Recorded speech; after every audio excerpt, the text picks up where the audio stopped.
Make a meter matter, make a meter matter, make a meter matter. How do you know if your meter is gonna matter? Hi, I'm Matthew from Lopala, and this question may just be on the mind of everyone who is taking part in the Make A Metre Matter campaign. If you don't know, this is a campaign based in the UK, which encourages people to save just 1 square metre of space in their garden. What for? Well, to save the planet. How do we know we're saving the planet? We know through measurements. Maybe we're measuring the number of insects in our garden, or maybe we're measuring the level of moisture in the soil. Anything that might suggest the biodiversity in our meter is getting better or is getting worse. But we not only need to take measurements, we also need to map the progress over time. Today, I'm going to show you how to do this on Lopala. Step 1 is we set up a survey. So I'm on the home page now. What I'll do is I'll create a project, and I don't have a garden and I don't even have a balcony. So this will just be a sample project where I want to measure the number of pollinators to come to visit in my meter. For that reason, I have a photo of a square meter here. So I'll make that the cover photo, and we'll call the project pollinator meter. Let's just describe it a little bit. This project is about measuring the number of pollinators that come to visit my meter. Alright, perfect. And we'll give it some tags, maybe rewilding. Survey, we're definitely going to be doing a survey. And urban living. Now it's being set up. Perfect. Now that's done, I'm going to skip the project cards for now, and I'm going to skip inviting members. What I'll do instead is I'll go to the input tab and we start setting up our survey. For this photo, I'll make it a nice picture of a bee. Sorry, butterfly, and we'll call the query pollinators.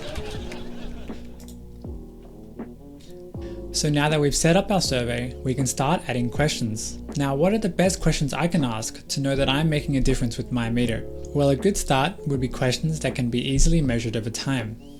For example, a quantity question. So what I'll do, I'll click on the add question button, and we have a range of questions to choose from. They're all different question types. We got the quantity here, so I'll click on that, and let's just ask, how many pollinators did you count in your sitting?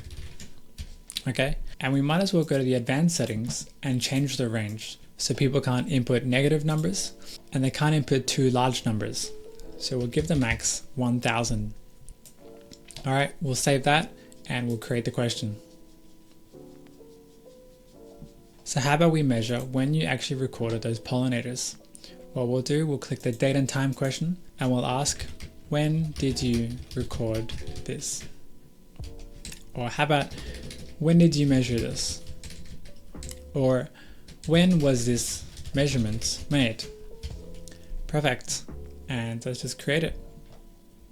Now it's always helpful to get photos of the measurements too. So we'll add an image question. We'll write, did you take a photo of these measurements? And let's make that optional. Let's say in case I did not take a photo, or it wasn't possible to take a photo of all those pollinators. So let's create. Perfect. Now let's do one more. How about a categorical question? For instance, we can do multiple choice, or let's say checkbox.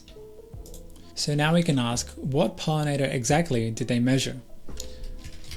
So, what pollinator did you actually measure or see in your meter?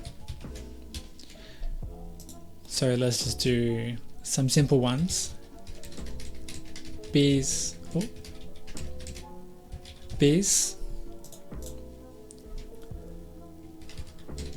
butterflies,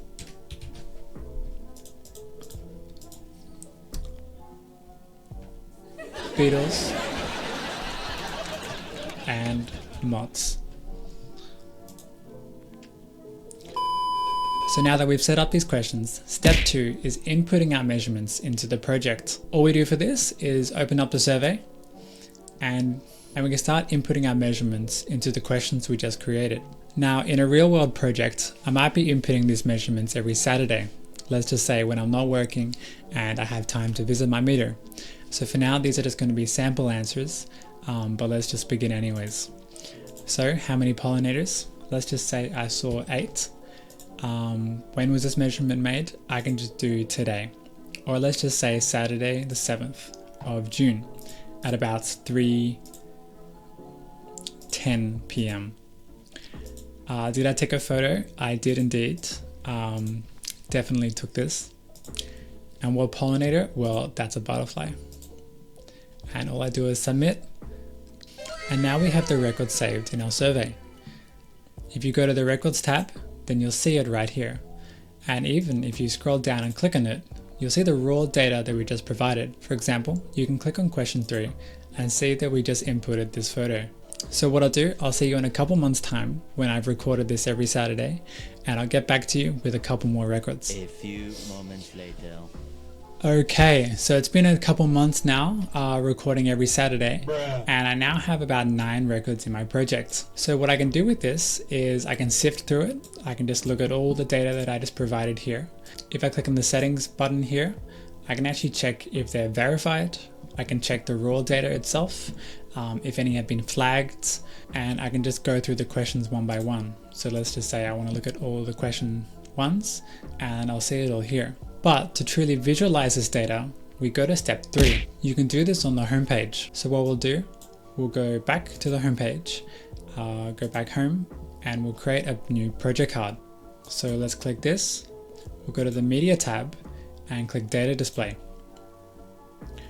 We'll go pollinators, and then we can click the question that we want to visualize. For instance, let's just say I click question 1, the data for question 1, and I click the time question.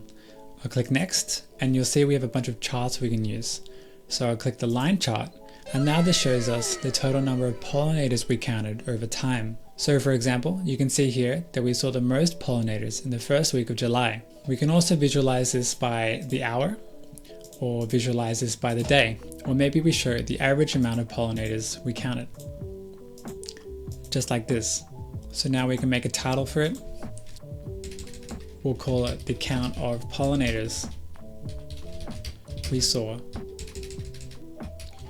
over time. And so let's just post it. So what else can we show with our measurements? Well, let's add another one. How about this time we choose a photo gallery. So we go here and we'll click the image question, click next, click on gallery, and look at that. Now we have all the photos that we inputted for our survey. Click next. We'll call it, just call it pollinators, and we'll post it. So now we have photos, we have a line graph, and one more. Let's do a pie chart of the pollinators we categorized. So we go down to question 4, click next. We'll go pie chart, and now you can see that we recorded butterflies the most out of all the pollinators. So we'll just call this which pollinators, the pollinators we counted. Click next and post. So that's all for today. I hope this helps you get the most out of your meter. Thank you for watching, and please leave a comment down below. I really appreciate hearing your thoughts, because Lopala is a brand new concept. People doing adaptation need a dedicated space, and we're here to support that, because wherever you are in your adaptation journey, we're all in this together. And I'll see you on the next one.